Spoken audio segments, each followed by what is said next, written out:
Well, I started out the roundtable. What do you like? What do you not like? What do you want to keep? What do you want to get rid of? We try not to be too stagnant around here and try and be able to change with the times. So this is kind of your time to talk to me. I've talked to you for the last hour or so, so time for us to talk about whatever you want to talk about. We can talk about today's sermon, we can talk about things going on in your life, we can talk about whatever leads you on your path today. So I'll just kind of start it out saying today we talked about, in our sermon, the turning of water into wine by Jesus Christ, which was what? It was his first miracle, right? So why was that such an important, why was it so important that we witness this first miracle? What was it about the first miracle that was so interesting? Anything? Never been seen. Never. Right. Okay. Right. This is his first one. Right. That's pretty big. Right. Your first one to be a big one. Well, this one was kind of blah to be compared to some of his other miracles. I mean, my God, he raised a man from the dead. He fed 5,000 people with nothing. You know, he parted the Red Sea. So, what was the explanation for why this was important, that it was this particular miracle? Do you remember? Anybody? It starts his clock ticking. It does start his clock ticking. Now, that was the thing that he kind of seemed like, he's human. So you got to understand, he still has human emotions. So he knows that once he starts that miracle, that puts the ball in motion. Things are going to start happening now. And it all leads to where? It leads to Golgotha. It leads to the crucifixion, his death. I mean, I don't know about you, but it's not really something I look forward to, especially not in that way.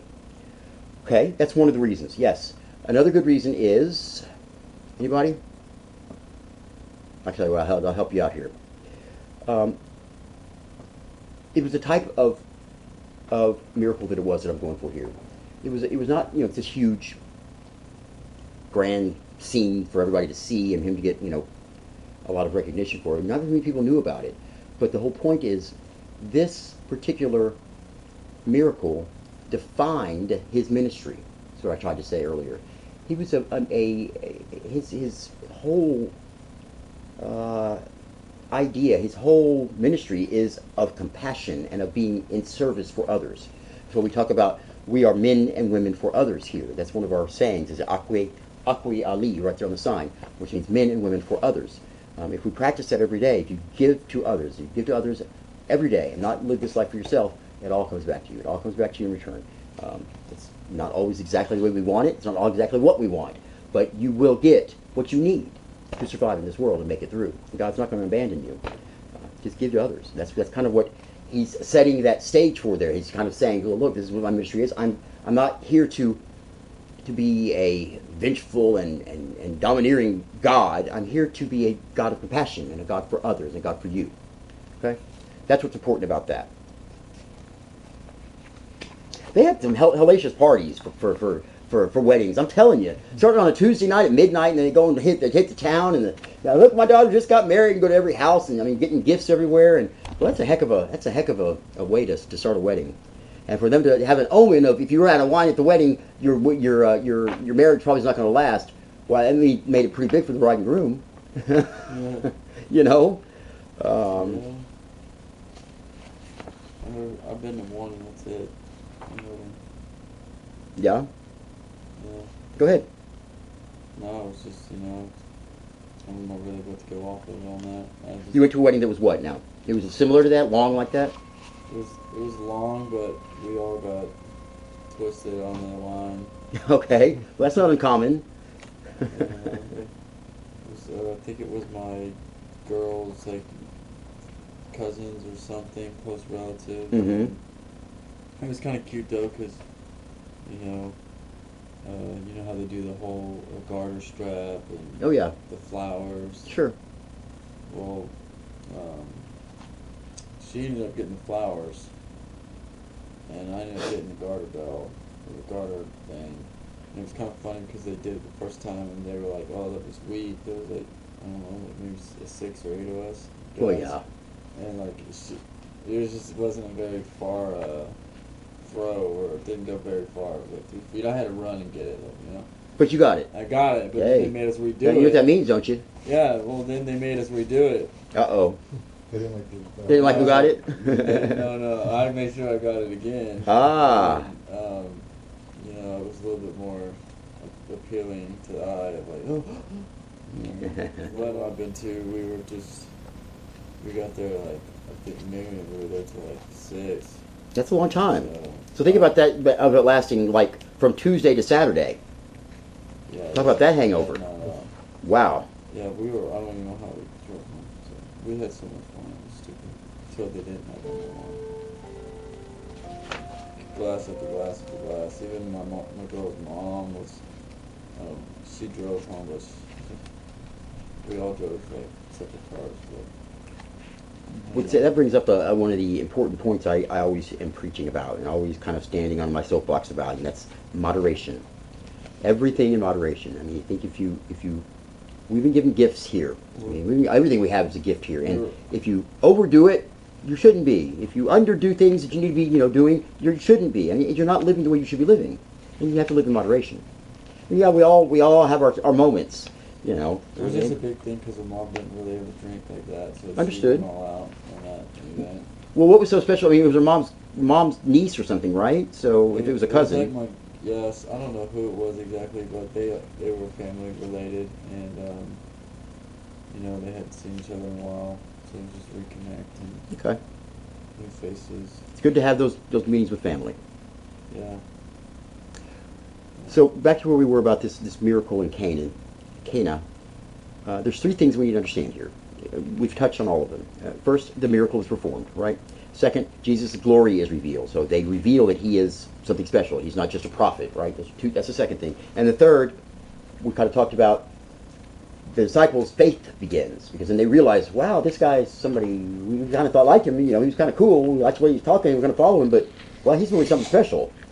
Those are 3 things that are really important to understand here, because they're all very big things going on here. I want to touch a little bit on this idea that we kind of touched on here in that story with Ernest Hemingway, with his suicide, about coming to God.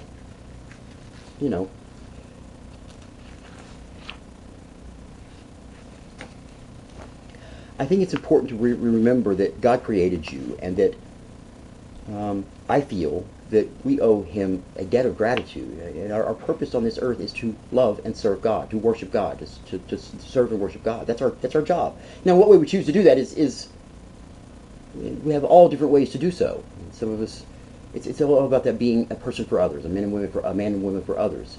That's how you use your talents that God's been giving you, you use your abilities that God's given you, and you give those back to the world. You don't hold them in and just squander them. It's something, if you've been given a gift like that, you should be giving it back to the world. And that's why we all be given different gifts, because we can give and all receive and all get what we need out of life, get through this part of our journey. But the point I want to make here is that I think it's important, and that this is why I think church is so important every Sunday especially, but prayer is also very important. You have to pray, guys. Good times and bad times. And the reason I say that is, look, it's very simple when things are going bad. Very easy to turn to God and either with a blame, why, how could you do this, or to turn to God and beg for something. We need something now. We're hurting. We please help us.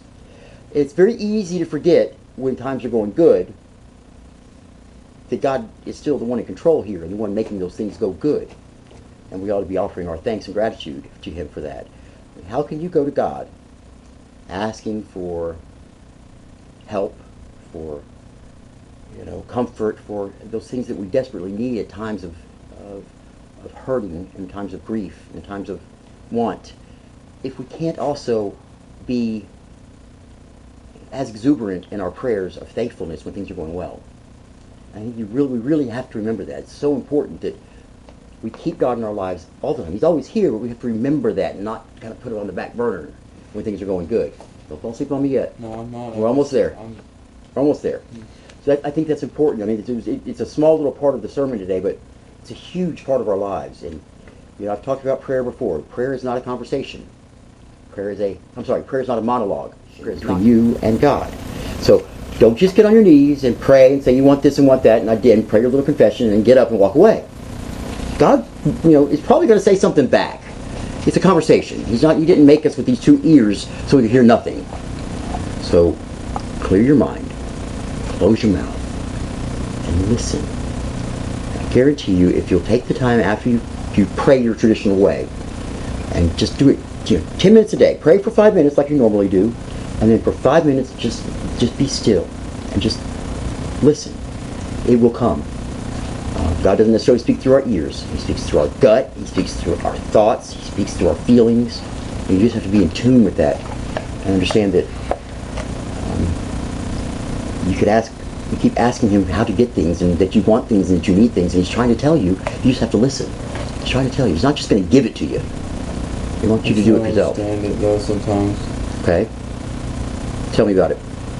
Well, my whole life I've always been very easy to excel at anything that I do. Like, that's a gift. And it'll be just a wide variety of just mainly like building things, fixing things, anything with my hands. I'm in it with electronics or math or physics, but just it could be building a fence. I maybe never ever done it before, and to go and do it, and it'd be just as good as, or if not damn near as good, if not better, as someone that's been doing it for 4 years.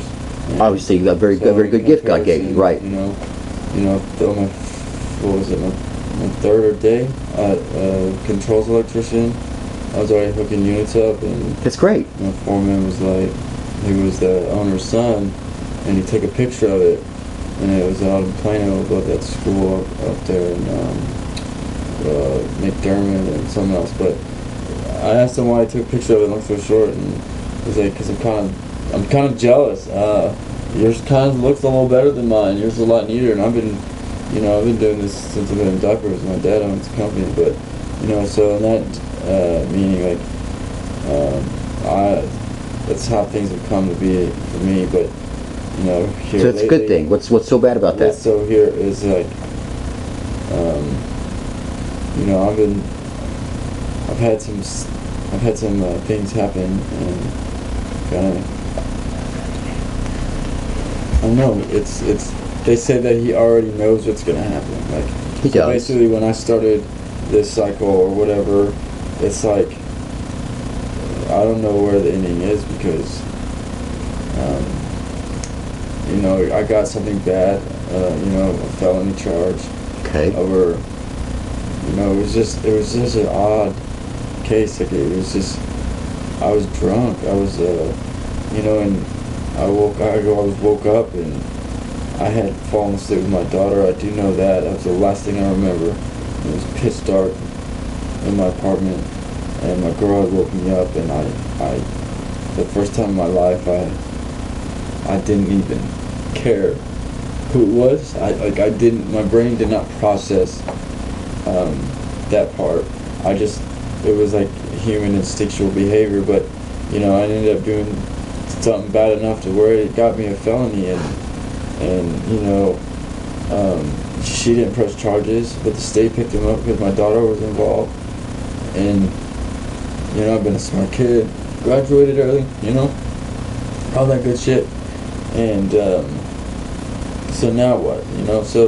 So now what? So now what? Hold on, I'm not done yet. I know you're not done, but I'm trying to answer your question. Help you answer your question here. We work it out. We're still seeing each other. Go get her a burner phone. We had a 90-day protective order. Couldn't see her. She couldn't see me. Blah blah blah blah blah. And then now we're still talking about getting married. Blah blah blah blah. And then I'm like, okay, I'm gonna enroll in this school, because I had went out to the school to do it that previous Mother's Day, but I was told by their family that all I cared about was myself, and that it wasn't realistic to go to work and go to school full time. So they kind of shut me out. So that's when the first time I took the moment to realize, maybe this is why God had made this moment, because it made it where, like, and lived with my mom, and then for a little bit, and then I ultimately ended up here. But same vice versa. She has our daughter with her mom. So like, it's given. There's no way that I would have been able to go do this school and have a newborn. No. You know, and help her, and to get done what needed to get done. And she going to work too, 40, 50 hours a week. And so, that being said, I thought that's why I got put, because honestly, if that would have never happened, I would have never even had the opportunity to go back to school. I would never have thought, because my mom brought it up to my attention, and it was like, look, regardless of what happens in the end, at least if you do this, you're going to be alright, no matter what. So, I pursue the avenue. I'm trucking, I'm like, get done with general. I went to Aviation Institute of Maintenance, whatever, so be an aircraft mechanic. And I've done 11, I'm almost done with the program. I got 8 months left, right? And they say I'm kicked out because I'm on felony probation. And so now what? Now this is a private school, and they told me that I can reapply and re-register under a different program. Well, how does that make any sense when why would I be allowed to do that? What? Because you're giving me a reason right now. I've got a felony probation. It's the who's to say that you're not going to just kick me out after a few months again? It's like, why have I wasted all this time to do the things that I've had to go through to do? To do what? Have you prayed about this? And have you listened? You're angry. When you're angry, it's hard to open your heart up to listen to what God's trying to tell you. I know that. I'm not angry.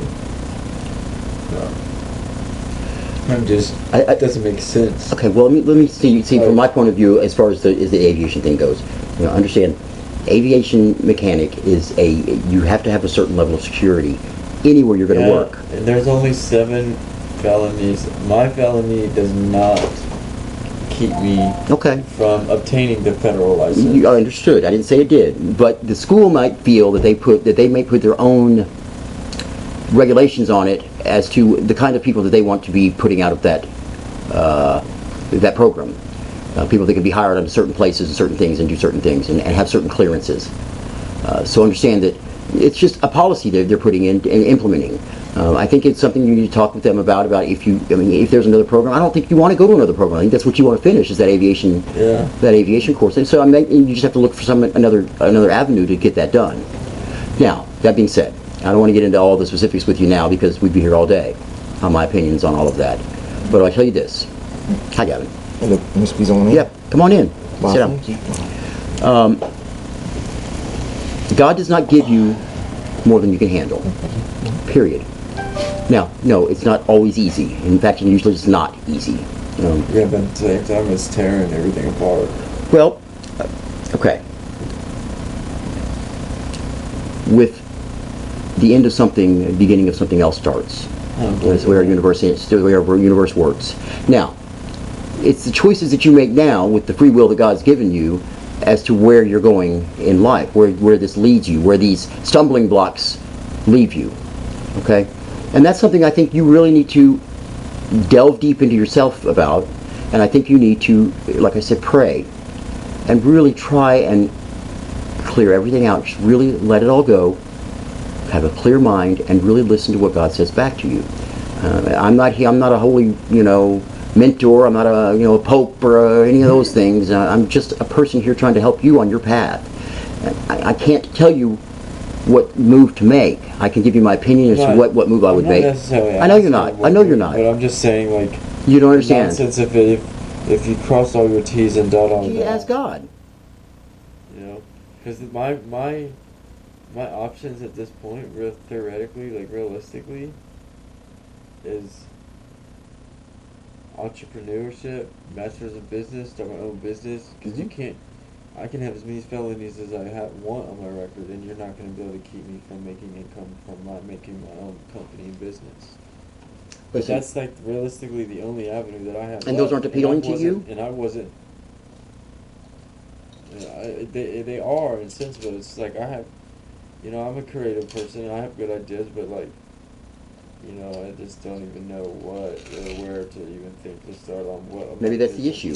Maybe that's the issue. You don't know right now. You don't know right now, and maybe God's saw that. Maybe that, like I said, we know that God is all knowing, right? We know that He knows the outcomes. But it's just that it's like I've got too many gifts and I've You cheated do. death too many times. What a horrible thing to happen. Have too many gifts. No, what I'm I know, saying right? is I'm just. Trying to tell us something, Gavin? I've cheated Yeah. death All your twice, best you know. Yeah, yeah. And So for- that means there's a and for reason you're this- supposed to be here. And for this to come to this point, it's like Look, there's things that happen in this world, and a lot of it is hurtful. I'm not. I know I A wasn't lot of it on is this unexplained. to be a felony or felonist and be in jail No. with all the convicts and No, 40 years we make of parole mistakes. and bullshit like that. We don't want that for you. That's for damn sure. I know We make that, but- mistakes. We are human, and with those mistakes comes punishment, and that's just what it is. You have to stand up and take what you get for doing what you did.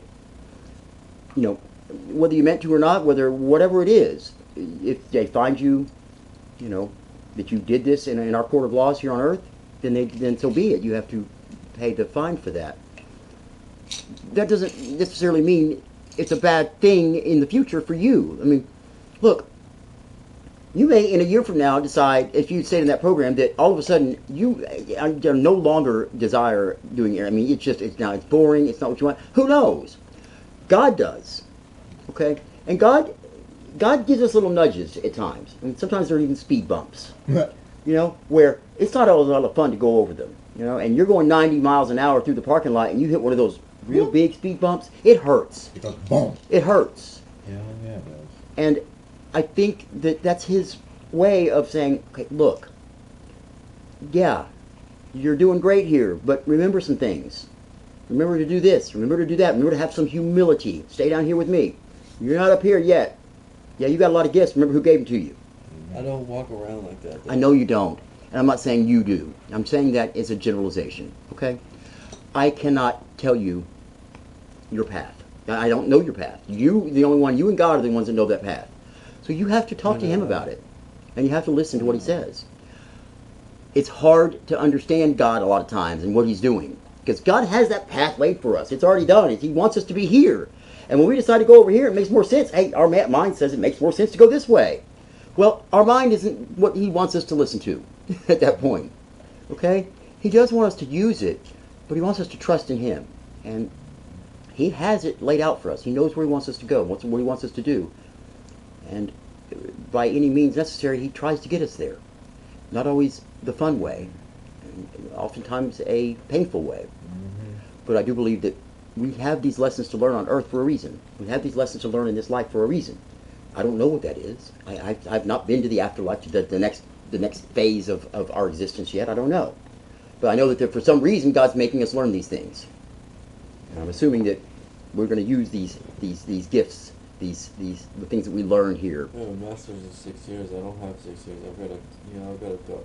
And it's like, what was so crappy about it, because everyone was depending on that. I was depending on that. But it didn't. But now it's not going Okay. to happen. So things change. So now what do? Do you sit and wallow in it and just, No, or what do you I'm trying to do? say is like, now all my plans have. I've got. There realistically is not a realistic option. So you just give up. No sense in giving up. Just say, screw it. That's it. I can't do anything. I have all these wonderful talents that God gave me. And because I can't do what I want to do, I can't go and become an aviation mechanic. I want to do that. But I can't do that right now. It's not Because of that, I'm going to sit here and wallow in it. Huh? I know, and that's the gifts that I have been, whatever you want to call it, it's very vast. It's not particularly like boom. It's anything working with my hands or I don't know. It's just a lot. It's very intricate. But here's the deal about that, though. That's what makes it so wonderful for you, is the fact that you do have those other abilities and all of these wonderful gifts that God gave you that you can use other places. Some people aren't that lucky. They know one thing and that's it. If they lose their job, they don't have an option. They don't know what to do. You've been given a beautiful hand to play with. You got a flush over there. Everything happens for a reason. There are no coincidences in this world. I believe that. I believe 100%. that. Okay? We'll talk some more, you and I, and work some things out and see if we can get a little further. Okay? How are you, Gavin? I'm glad you joined us. I'm glad you joined us. Thank you for the mints. My pleasure. Okay. I'm going to get, just kind of moves along here. Thank you for sharing with us, by the way. That was good. I hope we can get to the bottom of things a little bit with you. Kind of help you get through this. That's what a congregation is for. That's what it's about, having a church and having somebody to lean on, having your friends here. Is maybe somebody who has been here, who is here, has been there before and been through some of the things they're going through, and they can tell you, hey, I don't know about you, but this is what happened to me, this is how I got through it. That's what helps sometimes. Okay? Sometimes that's what we need. All right? Okay. One last thing. We talked about this violin at the end. They couldn't get in, they couldn't get anything for this at this auction. $1, $2, $3. This old-looking, beat-up violin, right? And this guy comes up and picks it up and wipes off the dust and starts playing this beautiful song on this violin. All of a sudden, it's $1,000, $2,000, $3,000. Everybody wants to buy it, right? For $1, that's a lot of money. What are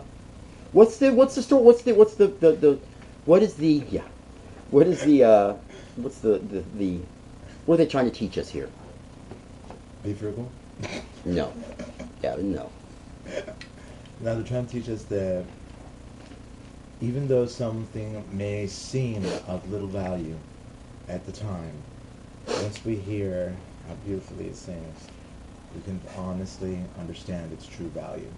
I think that's a great thing that you got from that, and I think it's probably very true. Like I say all the time, the Bible, any kind of the writing, especially the Bible, is a kaleidoscope of different interpretations, and none of them are necessarily wrong.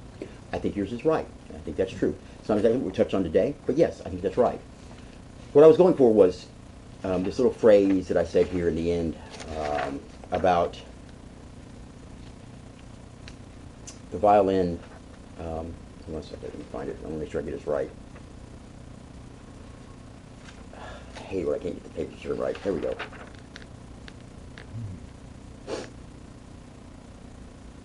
Okay. So here was the question. What changed its worth? What made it worth more? Yes, you agree. A lot of it was you look past the dirty old outside of it, and you can hear the voice of it and see the beauty from the inside. It changes the worth of it. It changes the value of that in so many different ways. So the reply that we got was, what changed its worth? Swift came to reply, the touch of the master's hand. Let me just read this last part for you again so you all get it. He touches the wedding and lifts it not just with the miracle, but also with his presence. He takes this ordinary wedding and he transforms it into that which is extraordinary. He takes a fisherman by the name of Peter and transforms him into the great preacher of Christendom. He takes a studious but quiet, insecure young clergyman by the name of John Wesley and uses him as a litmus for one of the great girl by the name of Teresa and transforms her into a Pulitzer Prize of Peace by the name of Mother Teresa. He takes that which is ordinary and transforms it. Everyone else serves the cheap wine near the inn, but he saves the best to last. The lesson was not lost on the disciples. Best to last. And don't let it be lost on you. So, what changed its worth was its master, its father, if you will. It's God, the one who was gave it value. Yes. And that gives us value. Not to say we're not valuable, but it also gives us self-value, that self-worth, to know that God loves us as much as he does. Okay? I see the eyes starting to fade, and I'm tired too, and I'm hungry. So, does anybody have anything else for me today? Anything pressing? Okay. So, let's close this out in prayer, and then I will see you all next week at 3 o'clock for service, and we'll try and start on time next week. 2:30. Okay, come on. Let's do this. Help me up. I'm fragile. Yeah, I'm you're dying. getting old is what it Oh, is. I know it. Ooh. No, that means I'm really getting old. All right, let's do this, guys. All right. Would anybody else like to pray today besides me? Are you okay? Here, Just here, nice here. and gentle, nice and gentle. Nice and gentle. Okay. Yeah. Lord, we thank you for this opportunity we had today to come together and speak about you and about our lives and about how you affect us and how you mingle in and out of our lives and what we can do to know more about where we are to be today and where you want us to go. Lord, we ask you to keep us safe this week, to keep us warm. Weather's been a little chilly here. We ask you to keep all those out there who are stuck in the cold also to be warm, and if they're hungry, to help them be fed. Amen. Lord, we ask you for guidance for ourselves, for our friends, for our family, and just help us to know where we're going. Help us to hear your voice when we pray. We ask all this through Christ our Lord. Amen. All right, guys. See you next week. All right. Thank you. It was a good one. It was long. I appreciate it, and I do apologize again about being so late. But Gavin got here just in time. It was just for him, right? Yeah. Okay. That's it. Now we break down, and that's it. We have some just hang out. If you say if you want, yeah. You're welcome to hang out for a little while. That's what we do. We start thinking about food usually. It's kind of what we do. Okay. What do you think? I like it. It was fun. It's a long. It can't be long, but I think it's necessary to talk about what we do in service. I just think it is. I think to walk out of here at the end of that service and not do anything afterwards would be, to me, it'd be only incomplete. Completely. You get to know thy neighbor. Right. Yeah, that's the idea. That's what church is. You know, churches that's one of the reasons churches are declining today, I think, is because they are less. They're just about going to church and fulfilling that obligation. When, hey, this is not what it was built for. It was built to have fellowship, right? What's up, Gavin? Where are you going? You want to go to my room? Go to my room then. I'm gonna turn the cameras off before we start talking about going to my room. All right. This is really cool what I do here. Yeah. Let me stop it here. I gotta start on the app. Let me have that phone when you get a chance. Stop this one from recording. And now my work week begins. No, you're gonna be pissed. I probably am. What happened? And this microphone stopped working also. Same thing. Same freaking thing. How much did we get? Nope, I'm looking right now. Well, they don't take anything down yet. 344. Something's going on. That stopped right there, so that was nothing. No. So are you- Next one. There's no next one. There's 139 minutes. That was before service. So what's happening is you're going over, I already started the recording, or you started the recording, and hit record again, and it stops it right before service. That's what's happening. Because remember the phone got locked out, and I had to get back in, and I hit the button record, watch the count. Okay, so we got some of the, which really doesn't matter, because we got hopefully I'm now on 360. Looks like we got the round table, is most of it. Yeah, we got all the round table, but we got none of the service, which means I have to redo the sermon. I don't get that. It's because the I phone get- goes into Okay. 10% bullshit. Yeah, it's got to be plugged in. It's out of, it has no power on it now at all. We've got to have that red cord in here and plug it in. That's what's got to happen. Okay. Or Because it was almost completely charged from the very beginning. So let's kill the lights and let's turn some things out and let's just kind of relax. Don't put anything away yet though. Everything stays out. Dude, we're gonna have to start like this puppy right here. This is mine. But let me explain something to you. Watch this That's phone. fine. That would be great. That would be a great idea. Run this one, and then it won't run the. That'd be a great idea. That's a great idea. Here's what would have saved us today though. What do you think it would have been? What would have saved us today on this? Or I don't have to Not redo been it. projecting that we were going to have Nope. all these. Nope.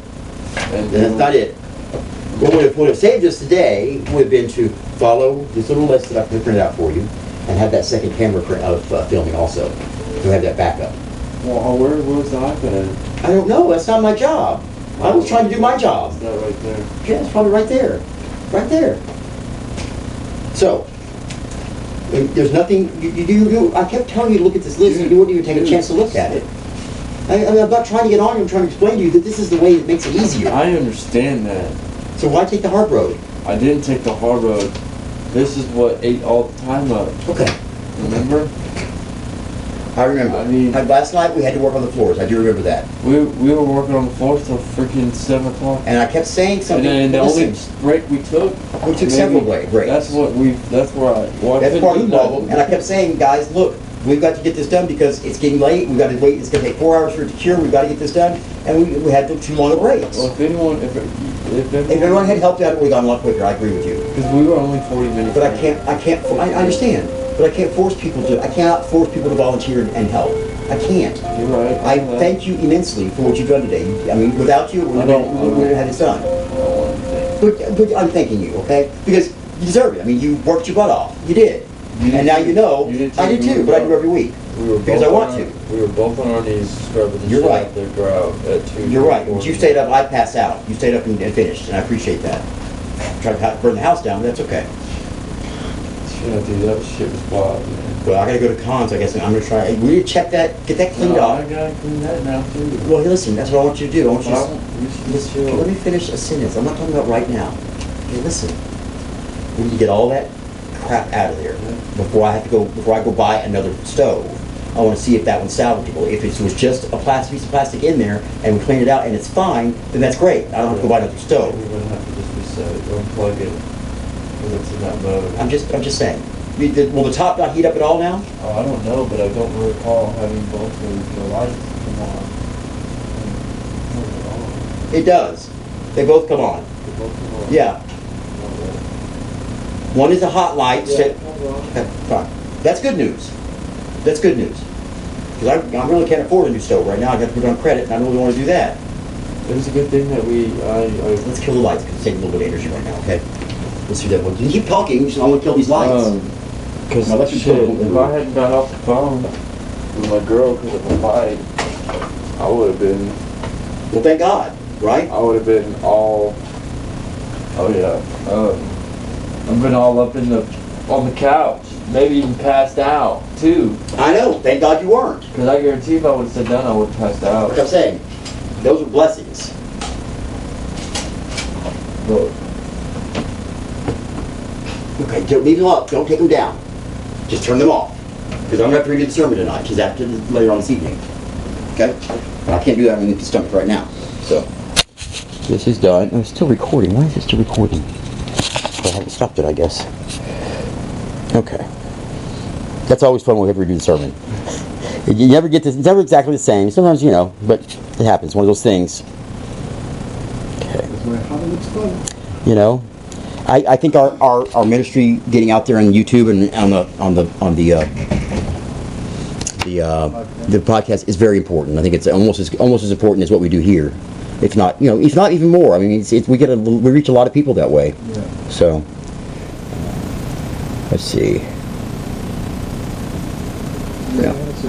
Yes, please help yourself. yeah, we're a sharing bunch. At least I will say that for the ones that are in here right now. Share. Gavin's also very sharing. Gavin is very I good. was including him. Yeah, I know you were.